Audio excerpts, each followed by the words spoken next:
see the world in color with my neon shades, feeling like a roller coaster, dropping in on a brand new day. When XYZ is ABC, how radiant this life can be. Let's uncover a new way and live on the bright side, where a simple smile can turn someone onto the right side.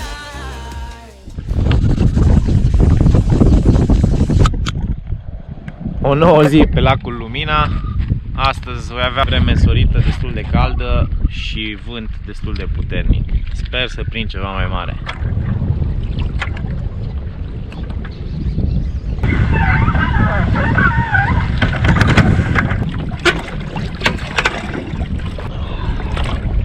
Frumuseț de știu și de lumină. Început bine de dimineață. Sunt aici de nici 5 minute. Hai să-i dăm drumul că a început să sângereze.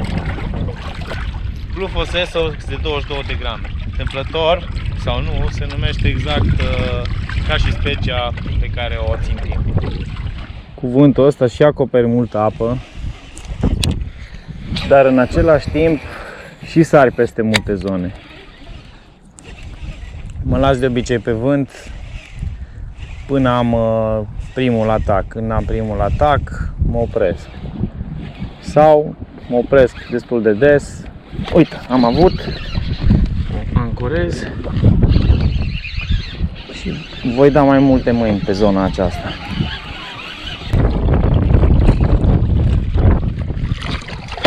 Nimic deosebit. Hai să vedem, să scoatem și să încercăm. Hai că o eliberăm direct de aici. Deci văd că s-a dezgățat. Momentan am mai văzut. Uite-o! Oh, am scăpat-o! Să fie ziua jerkbait-ului astăzi. Hai să marcăm și locul, ca să știm pe unde am prins pești.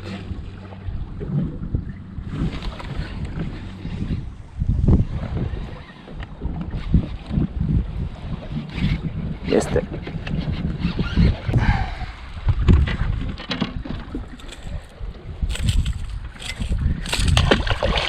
Așa. Husky jerk. Am avut o pauză mai lungă acum când a luat-o.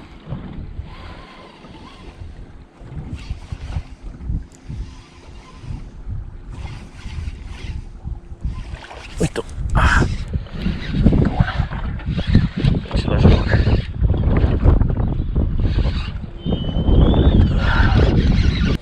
Tot așa. Dimensiunea este standard, după cum vedeți. Mă întreb oare de ce cresc doar atâta știucile în delta Dunării. Oare le duce cineva acasă? Oare pescarii în delta Dunării vin să pescuiască doar de foame? Oare nu ne interesează viitorul copiilor noștri?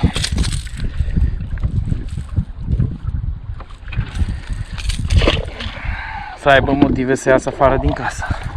Oare? Pescuiesc alternat recuperări, pompaje, pauză, pauză. Dacă am atac, mai dau 2 pompaje pe care fac o pauză mai lungă. Să mai încercăm să vedem. Funcționează sau nu funcționează tehnica jerkbait-ului? După cum ați văzut, ai o prezentare, te oprești pe zona respectivă, dai un evantai, vezi ce se întâmplă, mergi mai departe.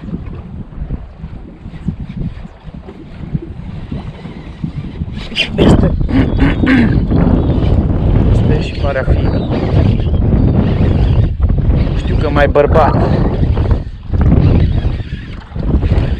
Deși mămicile sunt mai mari, pare a fi o știucă mai frumoasă. Să vedem, doar pare sau chiar este? pe Husky Jerk de 14. Da, este într-adevăr ceva mai frumoasă. Sus și măsor de curiozitate să văd ce lungime are. Asta, bineînțeles, dacă o și scot. Este și foarte bine hrănită. Eu știu că foarte bine hrănită. Se vadă Husky Jerk-ul. Haideți să o și eliberăm.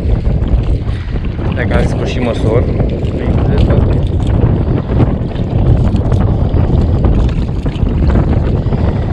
Să vedem măcar ce lungime are.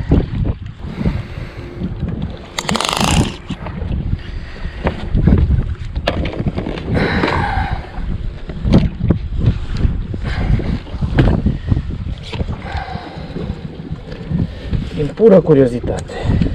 Da, am estimat bine, cam un 60. Hai să o eliberez.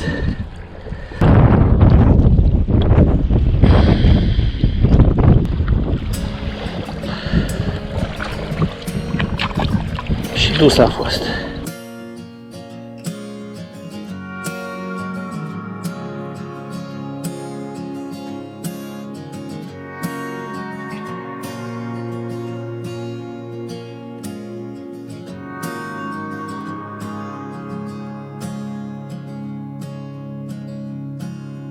I can be a man, be big and tough for you, darling. That won't be enough. I would learn to move mountains, and I learned to part the sea. Whatever you want, whatever you want. Pentru jerkbait-urile mai finuțe, gen X-Rap de 8, de 10, Shadow Rap de 10, Shadow Rap Shaft de 9, Husky Jerk-urile de la 8 până la 14 cm. Prefer o lansetă până în 21 de grame, care să nu fie nici foarte rigidă, nici foarte elastică, undeva mai la mijloc. Și de obicei un fir de 0,15-0,19 ca și grosime a textilului și întotdeauna folosesc lider de fluorocarbon.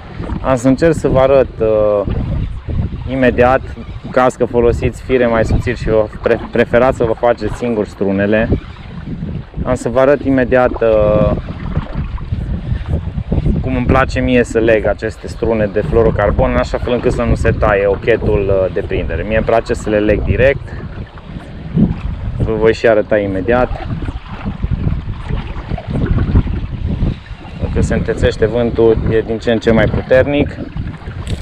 Cum vedeți, am linia legată direct de ochetul de fluorocarbon, fără niciun vârtej. Așa cum v-am promis, am să vă arăt ce fac eu ca să leg o strună de fluorocarbon cu fir textil mai subțire, în condițiile în care mie nu-mi place să folosesc vârtej. Îmi place să leg direct, în așa fel încât struna să fie cât mai ușoară posibil, da? Haideți să începem.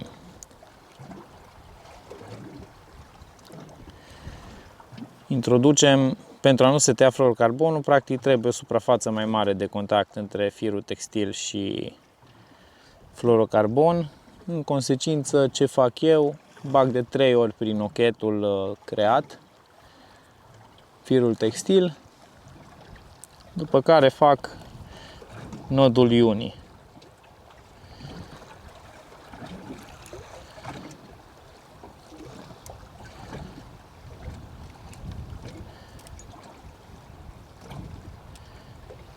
Strâng, principiul umezesc,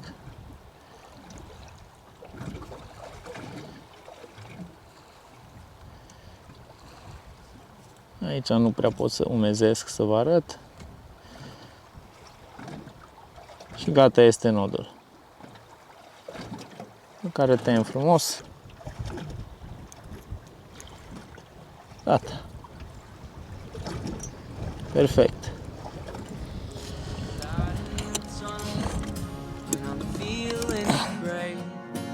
the sun peeking through on that cold winter day. And if I could change a thing, you know, nothing would be changed. 'Cause I love you so and I'm glad you came.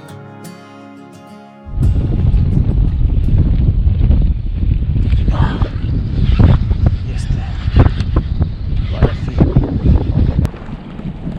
Am găsit o zonă cu știuci mai mari, dar am trecut pe o oscilantă mai grea. Un rezultat mai ușor.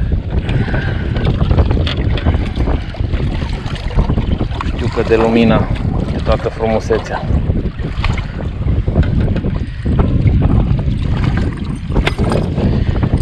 Oscilanta pur și simplu a picat din gură.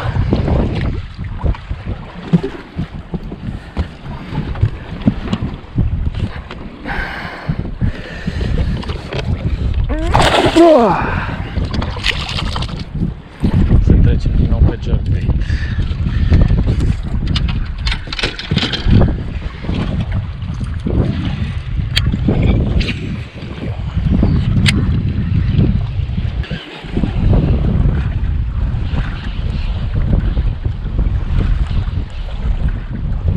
Este. Am scăpat. Un flat trap pe 16.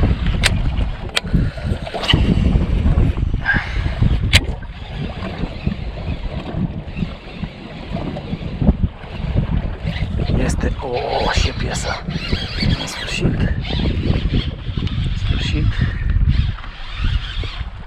E piesuța.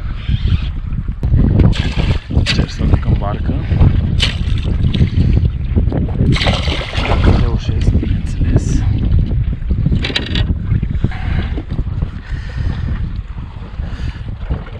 Și cleștele ăsta e aur pe pământ.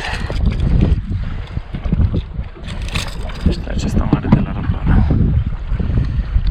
Mă surprind bine. Se pare că flat trap-ul nu mă dezamăgește după atâta timp.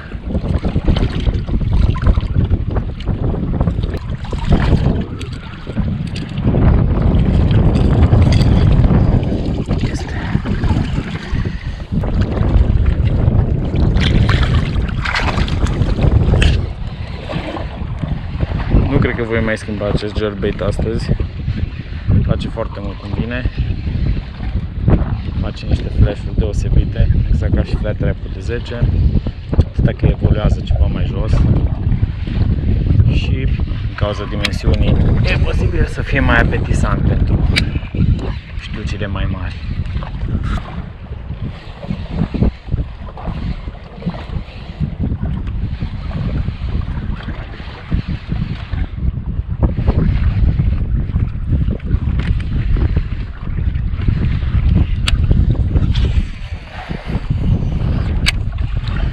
Cei care reușiți să mai puneți mâna pe un așa bobler, flat trap de 16, cel mai bine e pescuită cu o lansetă de 28 până în 28 de grame.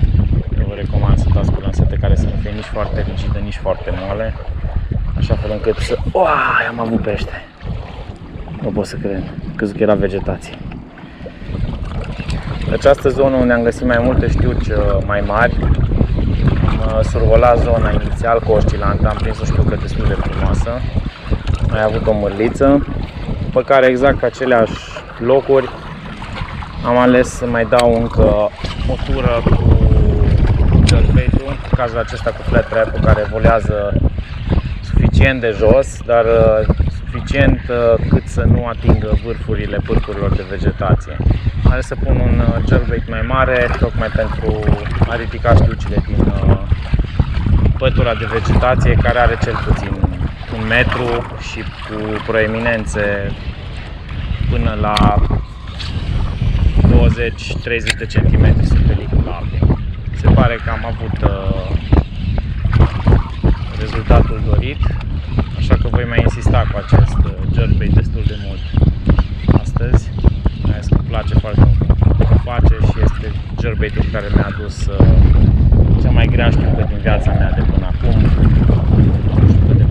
kg acum mulți ani în urmă. Pot să lansez inclusiv împotriva vântului destul de bine. Nu este plutitor cum sunt restul flat lap-urilor. Teoretic este slow floating, adică ușor plutitor, dar din cele pe care mi le-am cumpărat, nu știu dacă am nimerit vreunul să fie plutitor. Acesta este mai suspending decât floating, chiar ușor scufundător. Așa că pe pauză nu rămâne foarte mult suspendat, începe să cadă spre substrat foarte încet. Oare de ce am așteptat atâtea zile până să dau cu acest wobbler? Stau și mă întreb, cum am putut să uit de el chiar în halul ăsta? Oh! Nu cred că îl mai dau jos.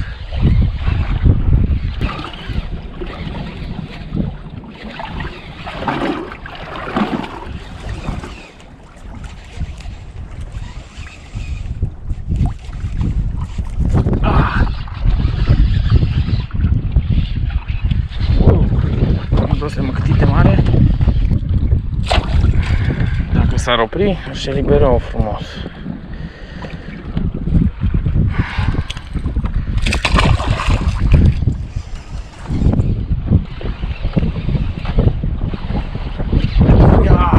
Este ce trebuie. Doar a fi o piesă ce trebuie. Vine spre mine. Nu, s-a dus. Extraordinar, mă, ce ghinion am cu peștii ăștia. Vă salut, sunt Andrei Sava. Astăzi am pescuit pe lacul Lumina, unde am avut condiții favorabile pentru pescuitul la știucă, și anume am avut vânt destul de puternic toată ziua. Este cald, dar este totuși cât de cât plăcut, suportabil. Am ales să pescuiesc cel mai mult astăzi la jerkbait-uri. Mi s-a părut o zi potrivită pentru explorat zone cu jerkbait-uri, în special cele care au flancări foarte puternice. Acum să vă povestesc puțin despre jerkbait-urile pe care le-am ales și de ce le-am ales. Astăzi am pescuit cel mai mult cu Husky Jerk și cu Rapala Flat Trap de 16 și Husky Jerk-ul de 14. Asta pentru că aceste două din toate ce le aveam în trusă evoluau practic la limita ideală, cât să nu aghețe iarbă, dar să le pot pescui foarte eficient. Am pescuit inclusiv cu Rapala Super Shadow Rap.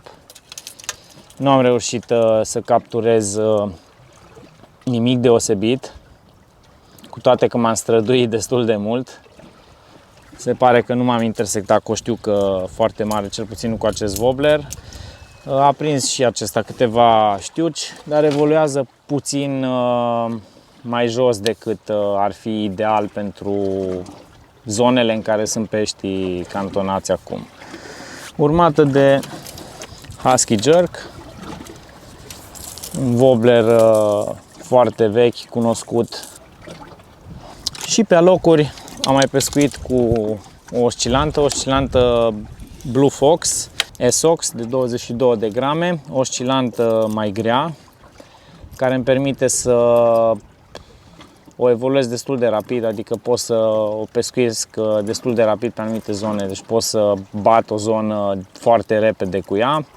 În unele zone am avut succes chiar la primele mâini, dând o tură cu oscilanta, după care reveneam pe aceleași direcții cu wobblere de tip jerkbait în funcție de cum se prezentau știucile. Și am prins chiar și la a doua trecere cu alte năluci, genul nălucile jerkbait.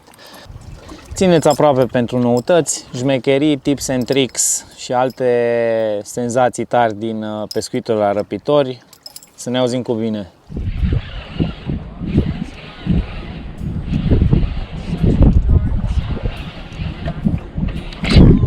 Asta a fost mare. Asta a fost mare. Asta a fost mare. Hai de capul meu cât a fost asta. Mai bine nu vedeam. Și văzut tu băgat pe picior. Să marchez.